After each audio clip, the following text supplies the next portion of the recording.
Do you want to go from FPS like this to FPS like this? Even ping between 20 to 50 ms. Well, in today's video, I am going to show you how you can do that. So first, go to your browser and type Blockstrap. Then click on this GitHub link. Then scroll down to latest release of Blockstrap.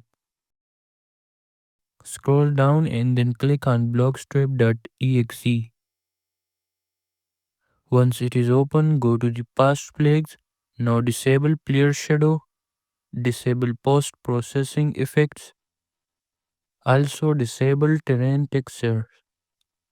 Scroll down and put the texture quality to 0. Now go over here to past plagues editor. Now click on add new and paste JSON. Copy one of them individually and paste them like this. Once you have added all the JSON from description, you wanna press save now. You will have a new icon on the desktop named Play Roblox. Open it up and you will have higher FPS.